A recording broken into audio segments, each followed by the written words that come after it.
ഞാനേ ഇന്നൊരു വാഴക്കൂമ്പ് കാണിച്ചു.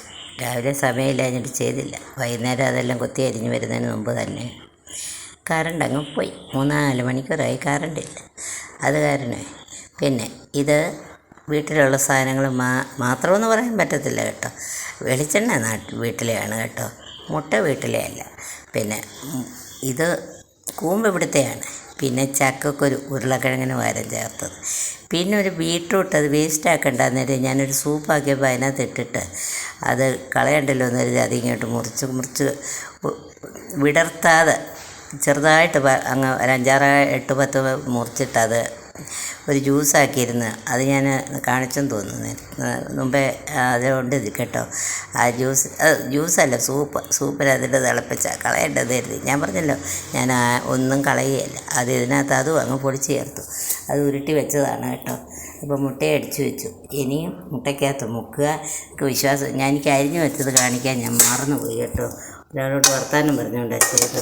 അപ്പം പിന്നെ മറന്നുപോയി കേട്ടോ. അപ്പം എല്ലാവരും ചെയ്യുന്ന പോലെ പച്ചമുളക്, കരിവേപ്പില, ഉള്ളി, സവാള എല്ലാം അരിഞ്ഞ് വഴറ്റി അതിനകത്ത് വാഴക്കൂമ്പ് ഇട്ട് ആവിയേറ്റി പിന്നെ അത് വേകാനായപ്പോൾ അതിനകത്ത് ചക്കക്കുരുവും ചേർത്ത് ബീട്രൂട്ടും ചേർത്ത് അത് രണ്ടും വെന്തമായിരുന്നല്ലോ. ചക്കക്കുരു പൊടിക്കാൻ കറണ്ടില്ലാത്തതുകൊണ്ട് പാടായിരുന്നു. അതുകൊണ്ട് ഒന്ന് കഷ്ണമായിട്ട് നിങ്ങൾ കാണുന്നുണ്ടല്ലോ. അപ്പോൾ ഇത് വീട്ടിലുള്ള സാധനങ്ങളാണ്. ഇതിനകത്തിപ്പോൾ സാധാരണ പോലെ എല്ലാവരും വാങ്ങിയ സവാളയൊക്കെ ഉള്ളു കേട്ടോ, പുറത്തുനിന്ന് വാങ്ങിയത്. മുട്ട പുറത്തുനിന്ന് വാങ്ങിയതാണ് കേട്ടോ. ഏതായാലും അകത്തുള്ളത് ഒക്കെ ഇവിടത്തേക്ക് തന്നെയാണ്. അപ്പം ഇത് ആരും തന്നെ, ഞാൻ പറഞ്ഞില്ലേ, ഒരു 8 വാഴക്കൂമ്പാണ് ഇന്നലെ ഒടിച്ച് പറമ്പിൽ കിടക്കുന്നത്. അതിലാരോ വന്നവർക്കൊരു 4 കൊടുത്തു കേട്ടോ, ബാക്കി കിടപ്പുണ്ട് കേട്ടോ. ഇതൊന്നും ഞാൻ ഇതൊക്കെ കാണിക്കുന്ന എന്തിനാണെന്നറിയാം, ആരെങ്കിലും ഒരാൾ ഇതുപോലെ ചെയ്താൽ വേണ്ട, നിങ്ങൾ ഇതുണ്ടാക്കണ്ട, വാഴക്കൂമ്പ് പോലെ പയറുവിട്ട് തോരൻ വെച്ച് കഴിക്കുക. ഞാനിത് പകുതി എടുത്ത് വെച്ച് കേട്ടോ.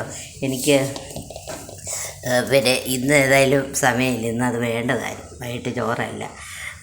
അതുകൊണ്ട് ഇത് പിന്നെ ഇതുപോലെ ഒന്ന് പരീക്ഷിച്ച് നോക്കുക കേട്ടോ എല്ലാവരും. അപ്പം ബാക്കി ഒക്കെ ഞാൻ നേരത്തെ കാണിച്ചു, പലത് കാണിച്ചിട്ടുണ്ടല്ലോ, അതിൻ്റെ ബാക്കിയാണ് കേട്ടോ. അപ്പം ബൈ.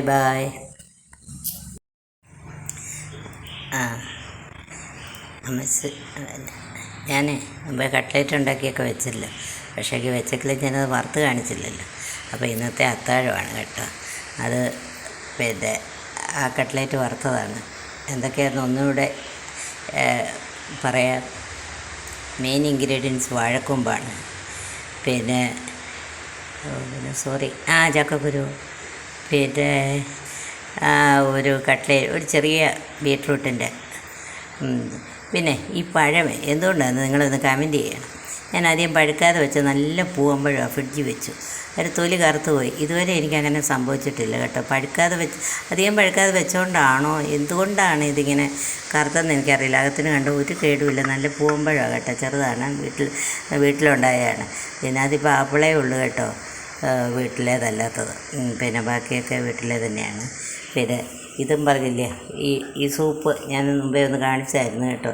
ഈ സൂപ്പ് എന്തൊക്കെ വീട്ടിലെ വേസ്റ്റായി പോകുന്ന സാധനങ്ങളാണെന്ന് ഞാൻ പറഞ്ഞല്ലോ. എന്താണ്, ഇതെവിടെ നിന്നിട്ട് ശരിക്കും കാണുന്നില്ല. ഇത് പിന്നെ ഞാനത് നേരത്തെ കാണിച്ചല്ലോ ഇതൊക്കെ ഉണ്ടാക്കുന്നത്. അപ്പം അതും വേസ്റ്റായി പോകുന്നത് തന്നെയാണ്.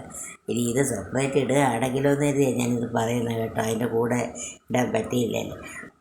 പിന്നെ എന്തൊക്കെയാണ്, വെണ്ടയ്ക്ക, മൂത്തുപോയ വെണ്ടയ്ക്ക, മൂത്തുപോയ ചീര, പിന്നെ ഒരു ബീട്രൂട്ടും ചേർത്ത് ഉണ്ടാക്കിയ ഒരു സൂപ്പാണ്. അപ്പോൾ ഒരു ഹെൽത്തി ഡിന്നറല്ലേ രാത്രി കഴിക്കാൻ ഇത് ധാരാളം മതി കേട്ടോ. വലിയ ഒത്തിരി ചോറ് പിന്നെ എന്ന് വിചാരിച്ച് ഇത് എല്ലാവരും ഇങ്ങനെ കഴിക്കണമെന്നൊന്നും ഞാൻ നിർബന്ധിക്കുകയില്ല. പറ്റുന്നവർ ഇങ്ങനെയൊക്കെ എന്തെങ്കിലും കഴിക്കുക. ഇതിനകത്തിപ്പം കാർബോഹൈഡ്രേറ്റ് എന്ന് പറയാൻ കാര്യമായിട്ടൊന്നുമില്ല കേട്ടോ. ഉള്ളത് തന്നെയൊക്കെയാണ് നിങ്ങൾ കണ്ടുപിടിച്ചേക്കുക. എല്ലാത്തിനും കുറച്ചൊക്കെ കാണും കേട്ടോ. പിന്നെ അപ്പോൾ ഇതൊക്കെ രാത്രി ഇങ്ങനെ ലൈറ്റായിട്ടൊക്കെ വല്ലതും കഴിച്ചാൽ മതി. ഇപ്പം കട്ട്ലേറ്റ് ഉണ്ടാക്കണമെന്നില്ല, വാഴക്കൂമ്പ് കൊണ്ട് എന്തെങ്കിലും തോരൻ വെക്കാമല്ലോ, പയറിട്ട്. നാളെ ഞാൻ അങ്ങനെയൊന്ന് വെക്കുക, അതിൻ്റെ ബാക്കിയുണ്ട് കേട്ടോ. ആ പിന്നെ പഴം നമുക്കൊക്കെ വീട്ടിൽ കിട്ടും, അല്ലെങ്കിൽ സുലഭമായിട്ട് മലയാളികൾക്ക് വാങ്ങാൻ കഴിയുന്നൊരു സാധനമാണ് പഴം. ആപ്പിൾ തിന്നില്ലെങ്കിൽ വീട്ടിൽ പേരയ്ക്ക ഉണ്ട് അത് തിന്നാം, പപ്പായ ഉണ്ട് അത് തിന്നാം. ഇത് ഇവിടെ പപ്പായ പഴുക്കാനായി ഇരിപ്പുണ്ട് കണ്ടോ. നാളെ ഇത് നാളത്തേക്ക് ഒരു ഫുഡായിരിക്കും കേട്ടോ. പിന്നെ പേര നിപ്പുണ്ട്. പിന്നെ ഇന്ന് പറിച്ചതായിരുന്നു, ആർക്കോ കൊടുത്തു. പിന്നെ അപ്പോൾ ഇതൊക്കെ ഇവിടെ ഉള്ളതാണ്. അപ്പോൾ ഇങ്ങനെയുള്ളവർ ഇതൊക്കെ ഉപയോഗിക്കുക, ഞാൻ അത്രേ പറയുന്നുള്ളൂ കേട്ടോ. പിന്നെ അപ്പം എല്ലാവരും അങ്ങനെ ചെയ്യുമെന്ന് ഞാൻ വിശ്വസിക്കുന്നു. ബൈ.